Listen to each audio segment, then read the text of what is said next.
In this video, we're going to look at a question that involves units and some scale drawings. Pause the video now and try the first three parts of this question. So questions like this get you to think. So it says here that the area underneath is the displacement. So displacement is obviously how far something has moved. So this is obviously something to do with motion.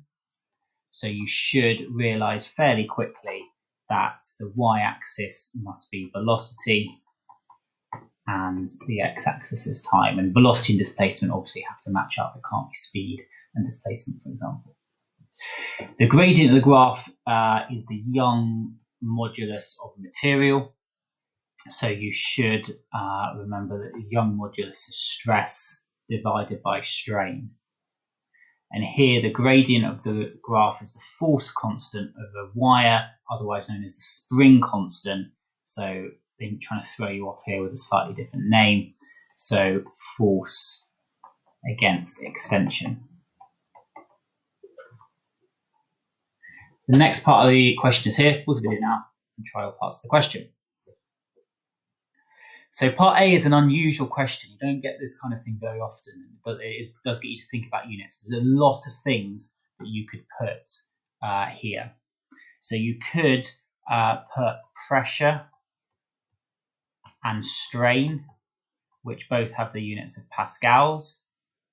You could put stress and the Young modulus,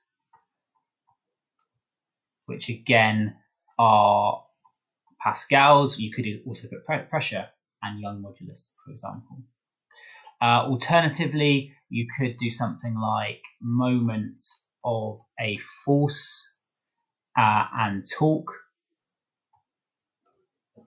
Technically, I guess you could put energy here as well, because a Newton meter is equivalent to a joule, but for various reasons, we tend not to think of those as equivalent, even though they obviously are.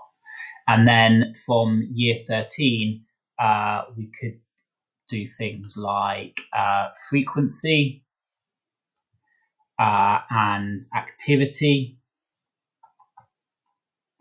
or the decay constant. Sorry.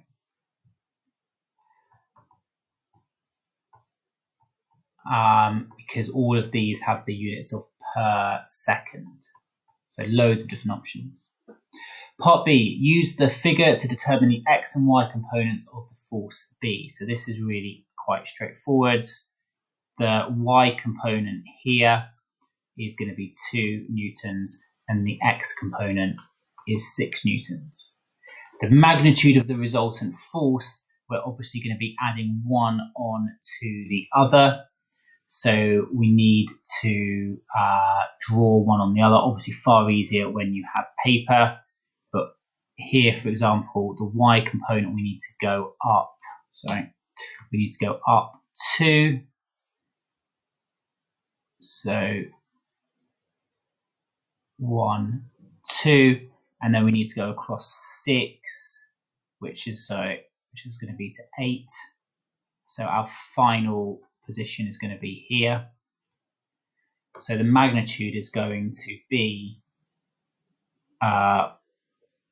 the resultant of 8 and 5 is going to be this arrow here. So that is obviously going to be the square root of 8 squared plus 5 squared, which is 9.4 newtons.